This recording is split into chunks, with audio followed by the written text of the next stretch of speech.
এমনকি আমেরিকার মতো দেশে, ইংল্যান্ডের মতো দেশেও কোরআনের বিরুদ্ধে এত কথা কেউ বলতে সাহস পাবে না, ইসলামের বিরুদ্ধে কথা বলতে সাহস পাবে না, যেহেতু মুসলমানেরা সেখানে পাল্টা আক্রমণ করবে। আজ আমার দেশে মুসলমানের ঘরের সন্তান হইয়া ইসলামের বিরুদ্ধে তারা বক্তব্য রাখে। মৌলবাদ মৌলবাদ জিকির উঠে গেছে। আমেরিকার প্রেসিডেন্টরা যখন শপথ নেন, প্রেসিডেন্ট হিসাবে ওথ নেন, বাইবেলের উপরে হাত রাখেন আর বলেন, এই মহাগ্রন্থকে স্পর্শ করে শপথ নিচ্ছি, আমি আমার চিন্তা চেতনা, আমার মেধা, আমার প্রজ্ঞা সবটা আমার জাতি, আমার দেশকে উন্নয়নের জন্য, এর সমৃদ্ধির জন্য, এর সংরক্ষণের জন্য আমি আমার জীবনকে উৎসর্গ করব। বাইবেলের উপরে স্পর্শ করে এই শপথ তারা নেন। আমার দেশের প্রেসিডেন্ট, প্রধানমন্ত্রী শপথ নেওয়ার সময় কোরআন শরীফের উপরে হাত রাখে যদি, তাহলে বলা হবে বেচারা মৌলবাদী হয়ে গেছে। এটা করা যাবে না। আর যদি কেউ করে সামান্য কিছু, কোরআন না, যদি তসবিহ নিয়েও আসে, তাহলে বুঝতে হবে জাতির সাথে একটা প্রতারণা ছাড়া কিছুই না। কাজেই ধর্মের প্রতি আকর্ষণ একটা ভিন্ন জিনিস, সেই জিনিসকে ছেড়ে যারা দেয় তারাই ক্ষতিগ্রস্ত হয়, আর যারা ধরে রাখে তারা দুনিয়ায় ক্ষতিগ্রস্ত হয় না। আল্লাহ পাক এখানে রাসূল করিম সাল্লাল্লাহু আলাইহি ওয়াসাল্লামের একটি হাদিস প্রণিধানযোগ্য কোরআনের ব্যাপারে। হুজুর বলেছেন, আল কোরআনু হুজ্জাতুন লাকা ওয়া আলাইকা। এই কোরআন হয় তোমার পক্ষের সাক্ষী, না হয় এই কোরআন তোমার বিপক্ষের সাক্ষী। কিয়ামতে এই কোরআন হয় তোমার পক্ষে কাজ করবে, নতুবা এই কোরআন তোমার বিপক্ষে কাজ করবে। দুই অবস্থা থেকে খালি হবে না। হয় কোরআন তোমার পক্ষে সাক্ষী দেবে, না হয় আমরা কি চাই, কিয়ামতে কি চাই বলেন, কি চাই? কোরআনের পক্ষে যদি আমরা সাক্ষী চাই, তাহলে এই কোরআনের পক্ষে আমাদেরকে কাজ করতে হবে। এছাড়া আমাদের নাজাতের কোনো পথ নাই। আমাদের মুক্তির পথ হচ্ছে কোরআন কেন্দ্রিক, রাসূলুল্লাহর হাদিস কেন্দ্রিক। এর বাইরে আমাদের সমস্ত পুঁজি নষ্ট হয়ে যাবে। আমাদেরকে পৃথিবীতে টিকে থাকতে হলে কোরআনের উপরে ভিত্তি করে আমাদেরকে বাঁচতে হবে, টিকতে হবে। কোরআনে কারিমে আল্লাহ রাব্বুল আলামিন অন্যত্র বলেছেন, কুল ইন্নাল খাসিরিনাল্লাযীনা খাসিরু আনফুসাহুম ওয়া আহলিহিম ইয়াওমাল কিয়ামাহ আলা যালিকা হুয়াল খুসরানুল মুবিন। বলো, প্রকৃত দেউলিয়া তারাই যারা কিয়ামতের দিন নিজেকে, নিজের পরিবার পরিবর্গকে এই ক্ষতির দিকে যারা ঠেলে দেবে। ভালো করে শুনে নাও, এটি হচ্ছে সুস্পষ্ট ক্ষতি, সুস্পষ্ট দেউলিয়াপনা। এই ক্ষতি থেকে বাঁচার জন্য আল্লাহ রাব্বুল আলামিন কোরআনে কারীমের মধ্যে বলেছেন, ওয়াল আসরি ইন্নাল ইনসানা লাফি খুসর। পড়েন সবাই, ওয়াল আসরি ইন্নাল ইনসানা লাফি খুসর। মানুষের, সমগ্র মানুষের জীবন ক্ষতিগ্রস্ত, ব্যর্থ। কে বলতেছেন? গা শিউরে ওঠার কথা না, গা শিউরে ওঠে। আল্লাহ বলতেছেন ক্ষতিগ্রস্ত, ব্যর্থ। আপনি যতই মনে করেন আপনার মিল আছে, কল আছে, কারখানা আছে, মন্ত্রী, টাকা পয়সা আছে, প্রেসিডেন্ট হয়েছেন, প্রধানমন্ত্রী হয়েছেন, আপনার জীবন সফল হয়েছে, আল্লাহ বলেন না, জীবন ব্যর্থ, জীবন বিফল, জীবন ক্ষতিগ্রস্ত। তাম পৃথিবীর সমস্ত মানুষ ক্ষতিগ্রস্ত, ব্যর্থ। 4টা কাজ করলে সফল হবে। কয়টা কাজ? জোরে বলেন, কয়টা কাজ? ইল্লাল্লাযীনা আমানু ওয়া আমিলুস সালিহাতি ওয়া তাওয়াসাউ বিল হাক্কি ওয়া তাওয়াসাউ বিস সাবর। 4টা কাজ করলে জীবন হবে সফল। এই ব্যর্থতা থেকে, এই ক্ষতি থেকে যদি বাঁচতে চাই কিনা? কারা কারা চাই? দেখাই তো হাত। কারা কারা চাই? ক্ষতির হাত থেকে বাঁচতে চাই কারা? আলহামদুলিল্লাহ, হাত নামান। ক্ষতির হাত থেকে যারা বাঁচতে চান, আল্লাহ রাব্বুল আলামিন তাদের জন্য ফর্মুলা পেশ করেছেন, ইল্লাল্লাযীনা আমানু ওয়া আমিলুস সালিহাতি ওয়া তাওয়াসাউ বিল হাক্কি ওয়া তাওয়াসাউ বিস সাবর। আল্লাহ পাক বলেন 4টি কাজ করলে জীবন সফল হয়ে যাবে। কয়টা কাজ? 4টা কাজ করলে জীবনটা সফল হয়ে যাবে। এক নম্বরে ঈমান। এক নম্বরে কি? ঈমান। এটাই হচ্ছে ফাউন্ডেশন। ক্ষতি থেকে বাঁচার জন্য প্রথম যে গুণটি, সেটির নাম হচ্ছে ঈমান। ইসলামে ঈমানের স্থান সর্বপ্রথম, তারপরই হচ্ছে ইসলাম। ঈমান আগে, তারপরে কি? ইসলাম। ইসলাম হচ্ছে বীজ, ঈমান হচ্ছে বীজ, আর ইসলাম হচ্ছে চারা, গাছ। এটা হচ্ছে ভিত্তি। এই ভিত্তিকে সর্বপ্রথম মজবুত করতে হবে, ঈমানের ভিত্তি। ঈমানের ভিত্তি দুনিয়ায় ঈমানের আহ্বান জানাবার জন্যই আল্লাহ রাব্বুল আলামিন সমস্ত নবী এবং রাসূলদেরকে পৃথিবীতে পাঠিয়েছেন ঈমানের আহ্বানের জন্য। দুনিয়ার সমস্ত নবীদের দাওয়াত ছিল ঈমানের দাওয়াত। কিসের দাওয়াত? এই ঈমানের দাবিটা আসছে, দাওয়াতটা এসেছে আল্লাহর কাছ থেকে। কার কাছ থেকে? দেখুন, পৃথিবীর ভিতরে কোন নবীদের কথার সাথে আরেকজন নবীর কথার কোন বৈপরীত্য হয় নাই। সমস্ত নবীদের কথা একরকম ছিল। কয় রকম? একজন নবীর সঙ্গে তার বক্তব্যের সাথে আরেকজন নবীর বক্তব্যের কোন গুণগত মৌলিক কোন পার্থক্য ঘটে নাই, অসঙ্গতি হয় নাই। কারণ নবীরা আম্বিয়া আলাইহিমুস সালাম নিজেরা বানিয়ে কথা রচনা করে তারা মানুষের সামনে পেশ করে নাই। সমস্ত নবীদের কাছে যত দাওয়াত এসেছে, একটা অফিস থেকে এসেছে। সে অফিসটা হচ্ছে কার? আল্লাহ রাব্বুল আলামিনের। তাই দুনিয়ার সমস্ত পয়গম্বরদের দাওয়াত ছিল না ইলাহা ইল্লাল্লাহ, লা ইলাহা ইল্লাল্লাহ, লা ইলাহা, লা ইলাহা ইল্লাল্লাহু মুহাম্মাদুর রাসূলুল্লাহ। এটাই ছিল সমস্ত নবীদের দাওয়াত। কোরআনে কারীম তার ধারক এবং বাহক সম্পর্কে বলে যে তিনি যে দাওয়াত দিয়েছেন সে দাওয়াতটা হলো ঈমানের দাওয়াত। আমাদের নবী তিনি এসে যে দাওয়াত দিয়েছেন সে দাওয়াতটা কিসের? কোরআনে কারীম বলছি, ربنا إننا سمعنا مناديا ينادي للإيمان। হে আমাদের রব, নিশ্চয়ই আমরা এমন একজন আহ্বায়কের আহ্বান শুনেছি যিনি আমাদেরকে ঈমানের দাওয়াত দিয়েছেন। এমন কোন পয়গম্বর নাই দুনিয়ায় যিনি ঈমানের দাওয়াত দেন নাই। সকলেই ঈমানের দাওয়াত মানুষের সামনে, বিশ্ববাসীর সামনে পেশ করেছেন।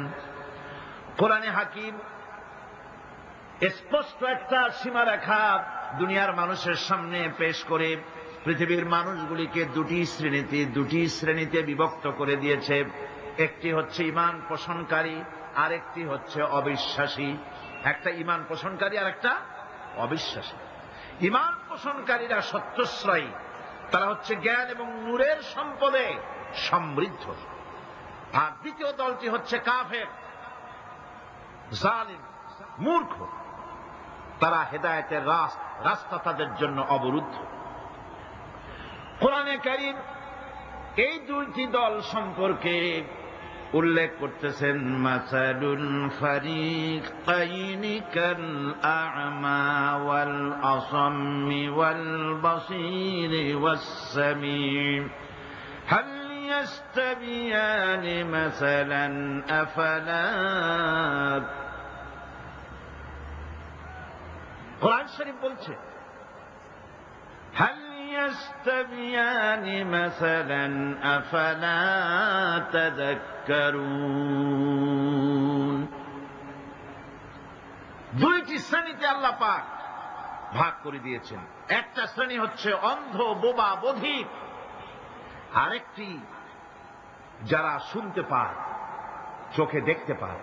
এই দুটি কখনো এক নয়, সমান নয়। এই দুটির রাস্তা আলাদা। কাফেরের রাস্তা আর ইমানদারদের রাস্তা সম্পূর্ণ ভিন্ন। আল্লাহ রাব্বুল আলামিন ঈমান এবং কুফরের পার্থক্য বলে দেওয়ার জন্য গোটা মানব জাতির মধ্যে স্পষ্ট করে বলেছেন, লা ইকরাহা ফিদ-দীন ক্বাদ তাবায়্যানার রুশদু মিনাল গাই। দ্বীনের ব্যাপারে জোর জবরদস্তি নেই। এখানে হেদায়েতের পথ এবং গোমরাহি, হেদায়েতকে গোমরাহির পথ থেকে সম্পূর্ণ আলাদা করে দেওয়া হয়েছে। লা ইকরাহা ফিদ-দীন, দ্বীনের ব্যাপারে কোনো জোর জবরদস্তি নেই। যারা ধর্মনিরপেক্ষবাদী তারা এই আয়াতটাকে নিজেদের মতবাদকে প্রতিষ্ঠার লক্ষ্যে অনেক সময় কাজে লাগায়। দুটি আয়াতকে তারা বেশি ব্যবহার করে। একটা হচ্ছে লাকুম দীনুকুম ওলিয়া দীন, আর একটা হচ্ছে লা ইকরাহা ফিদ-দীন। এই দুইটি আয়াতকে ধর্মনিরপেক্ষবাদীরা ব্যবহার করে।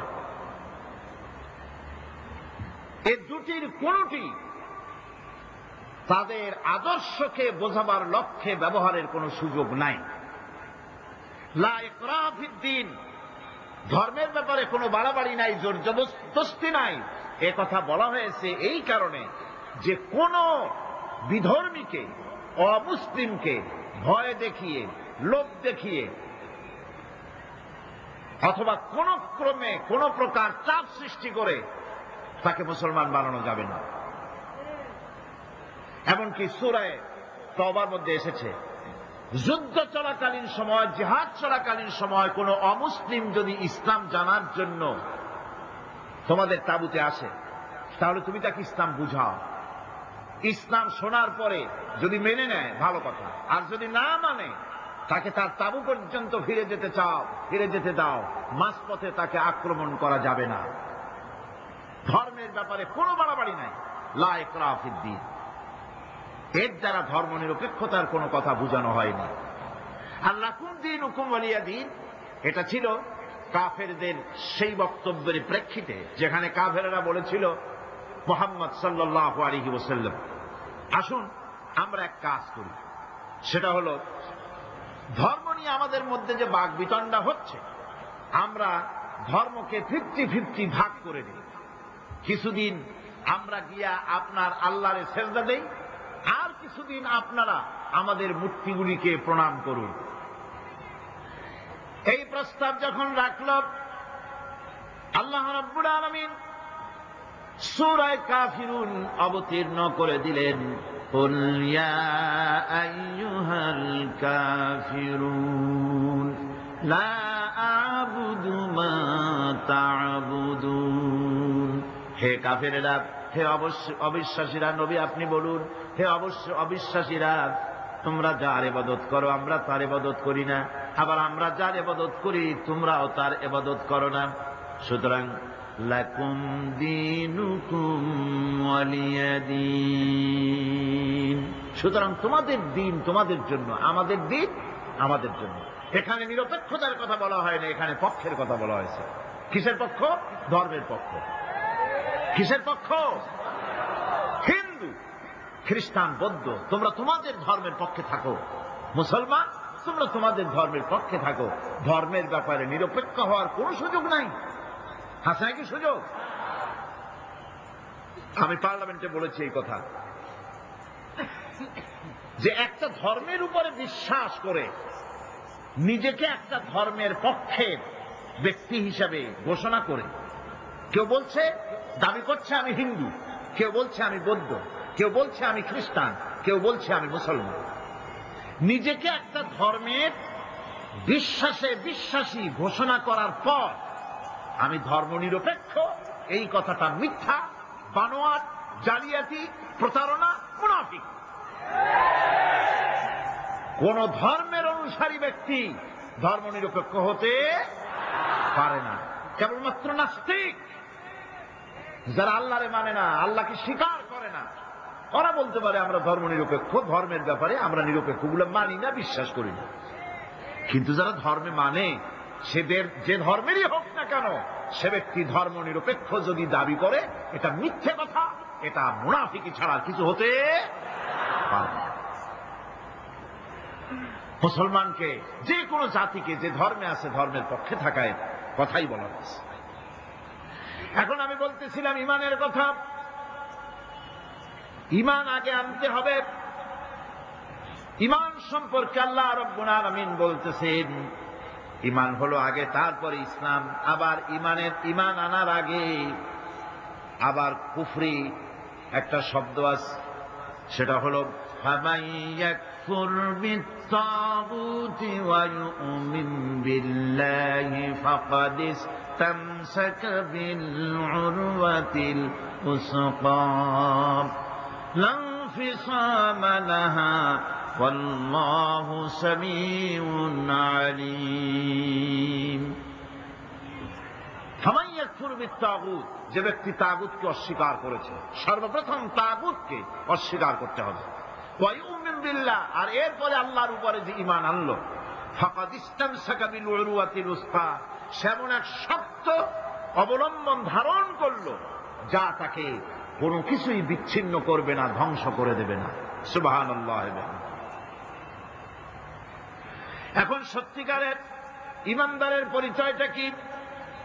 কোরআনে কারীম সত্যিকারের ঈমানদারের পরিচয় এভাবে পেশ করতেছে, ইন্নামাল মুমিনুনা আল্লাযীনা আমানু বিল্লাহি ওয়া রাসূলিহি সুম্মা লাম ইয়ারতাবু ওয়াজাহিদু বিআমওয়ালিহিম ওয়া আনফুসিহিম ফি সাবিলিল্লাহ উলাইকা হুমুস সাদিকুন।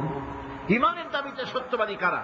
ইন্নামাল মুমিনুনা আল্লাযীনা আমানু বিল্লাহি ওয়া রাসূলিহি, সত্যিকারের মুমিন তো তারা যারা নাকি ঈমান এনেছে আল্লাহর উপর এবং রাসূলের উপরে। এই ঈমান আনার পর সুম্মা লাম ইয়ারতাবু, এরপরে কোন সন্দেহে সে নিপতিত হয় নাই, কোন সন্দেহ তার মনের মধ্যে জায়গা পায় নাই, আর সে আল্লাহর রাস্তায় জিহাদ করেছে মাল দিয়ে, জান দিয়ে। উলাইকা হুমুস সাদিকুন, এরাই হলো ঈমানের দাবিতে সত্যবাদী। সুম্মা লাম ইয়ারতাবু, অথবা এক বিন্দু সন্দেহ মনের মধ্যে জায়গা দেয় নাই। অর্থাৎ ঈমান আনছি কার উপরে? আল্লাহর উপরে। কার উপরে? আর তার রাসূলের উপরে। আল্লাহ এবং রাসূলের উপরে ঈমান আনার পর যারা আল্লাহ এবং রাসূলের বিধান জীবনের সকল ক্ষেত্রে মানতে পারে নাই, তারাই সন্দেহে নিপতিত হয়েছে। কথা বুঝতে পেরেছেন? তাদের সন্দেহ এই কোরআন মানুষের জীবন, তার সম্পদ, তার রাজনীতি, তার অর্থনীতি পরিচালনা করতে পারে না। সেই জন্য ধর্মের ব্যাপারে কোরআন মানি, ধর্মের ব্যাপারে নামাজ আর রোজা মানি, কিন্তু রাজনীতিতে ধর্ম মানি না। এটাই হলো সন্দেহ। এটাই কি? সন্দেহ, অবিশ্বাস। জীবনকে তারা দুইটা ভাগ করেছে, এক ভাগ রাজনীতির জন্য, আর এক ভাগ কিসের জন্য? ধর্মের জন্য। জীবনকে এভাবে দুইটা ভাগ করার কোন অধিকার দেওয়া হয় নাই। যারাই মুখে উচ্চারণ করেছে লা ইলাহা ইল্লাল্লাহু মুহাম্মাদুর রাসূলুল্লাহ, জোরে সরে পড়েন লা ইলাহা ইল্লাল্লাহু মুহাম্মাদুর রাসূলুল্লাহ। যারা জীবনকে, যারা নাকি ঈমান এনেছে, কালেমা বিশ্বাস করেছে, আল্লাহ এবং রাসূলের প্রতি ঈমান এনেছে, জীবনকে দুইটা ভাগ করার কোন অধিকার নাই। যার কথা মতো নামাজ পড়ব, তার কথা মতোই রাজনীতি করব। যার কথা মতো হজ করব, যাকাত দিব, তার কথা মতো পার্লামেন্ট চালাবো। যার কথা মতো হজ করব, যাকাত দিব, সেজদা দিব, তার কথা মতোই বঙ্গভবন আর সেক্রেটারিয়েট চালাবো। যাকে মানি, যে আল্লাহরে সেজদা করি সারা জীবন, যে রাসূলকে মানি আমার নেতা হিসাবে, রাসূল হিসাবে, সে আল্লাহ এবং রাসূলের হুকুম অনুযায়ী আমার কোর্ট কাছারি, আদালত, শিক্ষাঙ্গন চালাবো।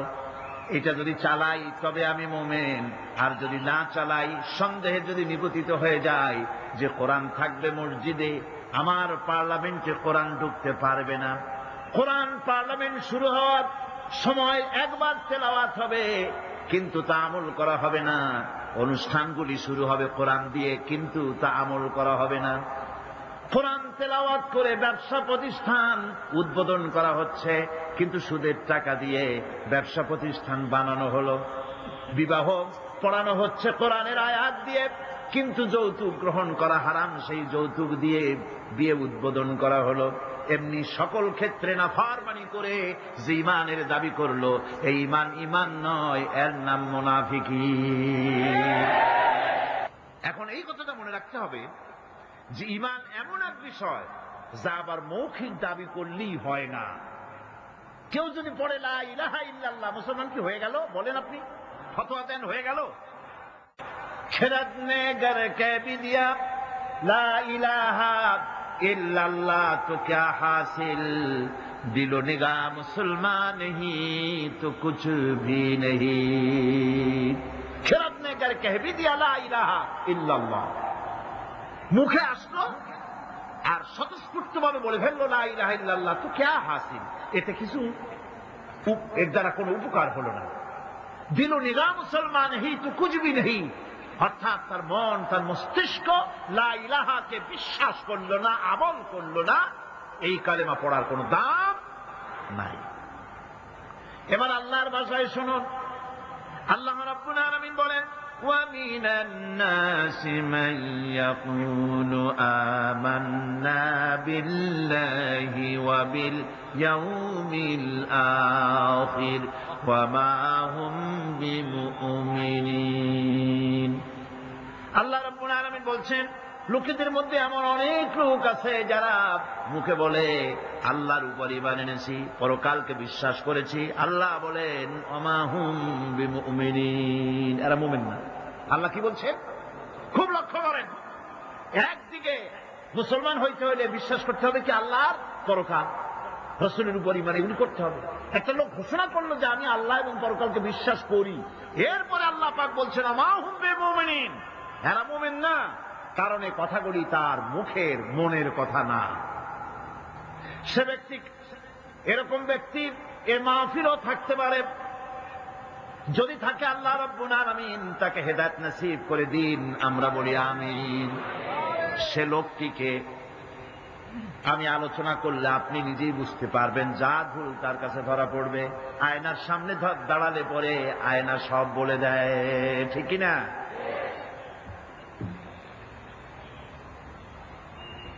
সেই ব্যক্তি, যে ব্যক্তি নাকি কালেমা পড়ে, নামাজ পড়ে, আবার ব্যবসায়ী হলে ওজনে কম দেয়, খাদ্যে ভেজাল দেয়, মানুষের সঙ্গে প্রতারণা করে, টাকা নিয়ে ফেরত দেয় না, ওয়াদা খেলাপ করে, চুরি করে, ডাকাতি করে, জেনা করে, সুদ ভিত্তিক ব্যাংকের থেকে টাকা তুলে ব্যবসা করে, সুদের ব্যবসা করে, ঘুষ দেয়, জেনা করে, আর একদিকে নামাজ পড়ে, সময় হলে আবার হজ করে আসে। এই ধরনের মানুষগুলি ইহরামের কাপড় পরে, হজের নিয়ত করে, জিদ্দায় পা রেখে যখন বলে লাব্বাইক আল্লাহুম্মা লাব্বাইক লাব্বাইক লা শারীকা লাকা লাব্বাইক ইন্নাল হামদা ওয়ান নি'মাতা লাকা ওয়াল মুলক লা শারীকা লাক, লাব্বাইক আল্লাহুম্মা লাব্বাইক, আয় আল্লাহ প্রভু হাজির, প্রভু আমি হাজির, হে আমার রব তোমার গোলাম হাজির। বান্দা বলে আয় আল্লাহ গোলাম হাজির, গায়েব থেকে আওয়াজ আসে, আল্লাহর পক্ষ থেকে বলা হয় লা লাব্বাইকা ওয়ালা সাদাইক। বান্দা বলছে আমি উপস্থিত মাবুদ, আর মাবুদ বলছে আমি তোমার উপস্থিতিকে গ্রহণ করলাম না। তুই বলছো হাজির, আমি বলছি তুমি অনুপস্থিত, তোমার উপস্থিতি আমি গ্রহণ করলাম না। কারণ তুমি যে টিকিট করে আসছো ওইটা হারাম টাকা, যে রামের কাপড় পরেছ ওইটা হারাম টাকা দিয়ে কেনা, মক্কা মদিনায় যে খরচ করবে, তাবুতে থাকবে, বাস ভাড়া দেবে, যা খাবে, জায়নামাজ কিংবা তসবিহ কিংবা মার্কেটিং করার জন্য যে টাকা আনছো, সব হারাম। তোমার গায়ের গোশত হারাম, তোমার গায়ের রক্ত হারাম, হারাম খেয়ে পেটটারে সাইজ মতো বানাইছো, এরকম করে হারামের টাকা দিয়া হজ করতে এসেছ, তোমার উপস্থিতি আমি গ্রহণ করলাম না। নাউজুবিল্লাহ। সুতরাং মুমিনের দাবি করলেই হবে না, ঈমানের দাবি করলেই হবে না, কাজে তা প্রমাণ করতে হবে। সেটা কি? সেটা হচ্ছে ইন্নাল্লাযীনা ক্বালু রাব্বুনা রাব্বুনাল্লাহু সুম্মা ইসতাকামু তাতানাজ্জালু আলাইহিমুল মালাইকা, নিশ্চয় যারা বলে আমাদের রব আল্লাহ, অতঃপর এই কথার উপরে সে দৃঢ়পদ থাকে, ফেরেশতাগণ তার প্রতি ফেরেশতা অবতীর্ণ হয়, অর্থাৎ আল্লাহর রহমত তার উপরে নাজিল হয়। যে ব্যক্তি ঈমানের দাবি করে ঈমানের উপরে টিকে থাকে, আল্লাহর রহমত তার উপরে নাজিল হতে থাকে। ঈমান আনাই শুধু মুখে দাবি করাই শেষ কথা নয়, ঈমান আনার পর ঈমানের উপরে টিকে থাকা সবচেয়ে বড় কথা। ঈমানের উপরে